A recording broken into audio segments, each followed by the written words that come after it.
എൻ്റെ എല്ലാ കൂട്ടുകാരും സുഖമായിട്ടും സന്തോഷമായിട്ടും ഇരിക്കുന്നു. നമ്മുടെ നഴ്സറി ബഡ് റോസൊക്കെ നല്ല രീതിയിൽ കട്ട കുത്തിപ്പൂക്കൾ ഉണ്ടാവണമെങ്കിൽ നല്ല രീതിയിലുള്ള വളപ്രയോഗവും നല്ല രീതിയിലുള്ള കീടനാശിനി പ്രയോഗവും ആവശ്യമാണ്.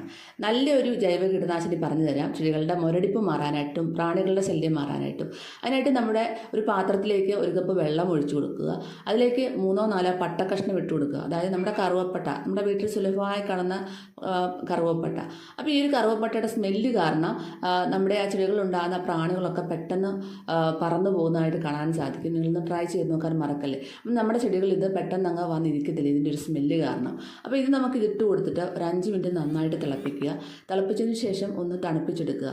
തണുപ്പിച്ച ആ ഒരു വെള്ളത്തിലേക്ക് നമുക്ക് 1/2 കപ്പ് നമ്മുടെ അരി കഴുകിയ വെള്ളമോ പുളിച്ച കഞ്ഞിവെള്ളമോ ചേർത്ത് കൊടുക്കുക. അപ്പം ഞാനിപ്പം അരി കഴുകിയ വെള്ളമാണ് ചേർത്ത് കൊടുക്കുന്നത്. പുളിച്ച കഞ്ഞിവെള്ളം ചേർത്ത് കൊടുക്കണം, ഒന്നും കൂടെ നല്ലതാണ് കേട്ടോ.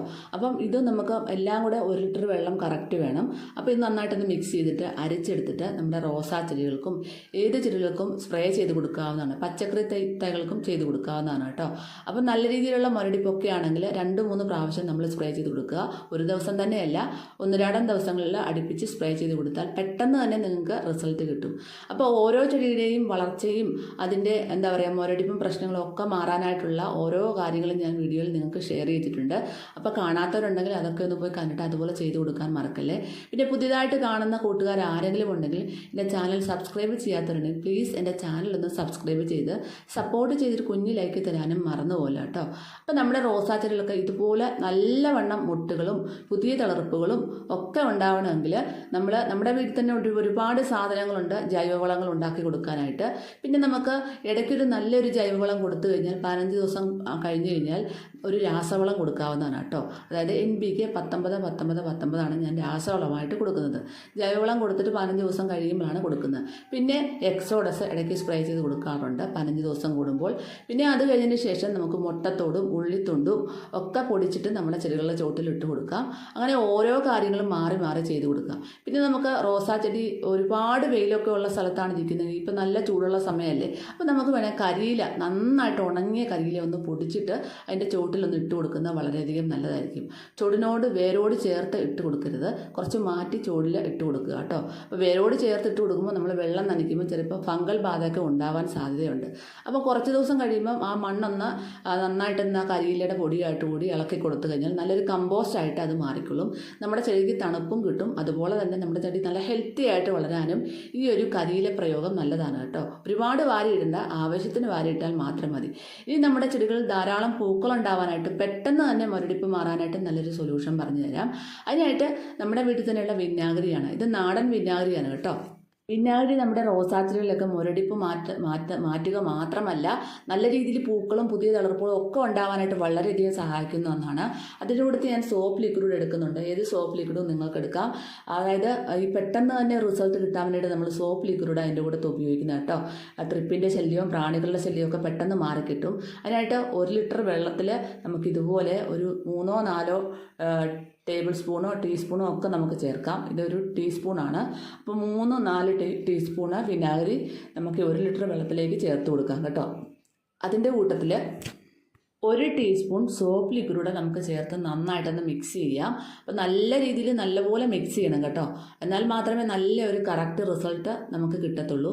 എന്നിട്ട് നല്ലതായിട്ടൊന്ന് മിക്സ് ചെയ്തതിന് ശേഷം ഒരു സ്പ്രെയറിനകത്ത് ആക്കി, അപ്പോൾ വിനാഗിരിയും സോപ്പ് ലിക്വിഡും വേണം, നമുക്ക് അരിച്ചൊന്നും എടുക്കണ്ട. ഇത് ഡയറക്റ്റായിട്ട് തന്നെ ഒരു സ്പ്രെയറിനകത്ത് നമ്മൾ ഒഴിച്ച് കൊടുത്തിട്ട് നല്ല രീതിയിൽ സ്പ്രേ ചെയ്ത് കൊടുക്കുക. അപ്പം നല്ല പെട്ടെന്ന് തന്നെ റിസൾട്ട് കിട്ടുന്ന ഒരു പവർഫുള്ളായിട്ടുള്ള നല്ലൊരു പെസ്റ്റിസൈഡായിട്ട് നമുക്കിത് ഉപയോഗിക്കാം. അപ്പോൾ ഇത് നമ്മുടെ റോസാച്ചെടികളുടെ ഇലകളിലും തണ്ടുകളിലും ഒക്കെ നന്നായിട്ട് സ്പ്രേ ചെയ്ത് കൊടുക്കുക.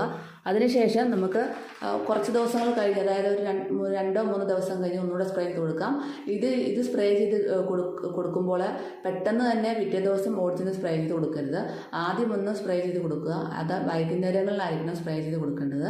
അതിനുശേഷം ഒരു 2-3 ദിവസം കഴിഞ്ഞ് വീണ്ടും ഒന്നും കൂടെ നമ്മുടെ ആ ചെടികളുടെ ഇലകളെല്ലാം നന്നായിട്ട് സ്പ്രേ ചെയ്ത് കൊടുക്കുക. അത് കഴിഞ്ഞതിന് ശേഷം വീണ്ടും ഒന്നും കൂടെ 2-3 ദിവസം കഴിഞ്ഞ് ഒന്നും കൂടെ സ്പ്രേ ചെയ്ത് കൊടുക്കുക കേട്ടോ. ഈ ഒരു വിനാഗിരി സൊല്യൂഷൻ ഒത്തിരി അങ്ങ് സ്പ്രേ ചെയ്ത് കൊടുത്തു കഴിഞ്ഞാൽ നമ്മുടെ ചെടികൾ കരിഞ്ഞു പോവും. കറക്റ്റ് രീതിയിലുള്ള ആ ഒരു രീതിയിൽ മാത്രമേ ഇത് സ്പ്രേ ചെയ്ത് കൊടുക്കുക. കാരണം നമ്മൾ കറക്റ്റ് 1 ലിറ്റർ വെള്ളത്തിലാണ് ഇത് ഡയലൂട്ട് ചെയ്തേക്കുന്നത്. അതുകൊണ്ട് ഇത് നല്ല പവർഫുൾ ആയിട്ടുള്ള ഒരു പെസ്റ്റിസൈഡാണ്. അതുകൊണ്ട് നല്ല മുരടിപ്പുള്ള ചെടികൾക്കാണ് ഇത് സ്പ്രേ ചെയ്ത് കൊടുക്കേണ്ടത്. അപ്പോൾ അധികം മുരടിപ്പൊന്നും ഇല്ലെങ്കിൽ ഒറ്റ തവണ മാത്രം സ്പ്രേ ചെയ്ത് കൊടുത്താൽ മതി. നമ്മൾ ഇടയ്ക്കൊരു പെസ്റ്റിസൈഡായിട്ട് നമുക്ക് എന്തെങ്കിലും ചെടികൾക്ക് കൊടുക്കണമല്ലോ. അതുകൊണ്ട് 15 ദിവസം കൂടുമ്പോൾ നിങ്ങൾക്ക് ഇതൊരു പെസ്റ്റിസൈഡായിട്ട് ഉപയോഗിക്കാം. ഒറ്റ തവണ സ്പ്രേ ചെയ്ത് കൊടുത്താൽ മതി.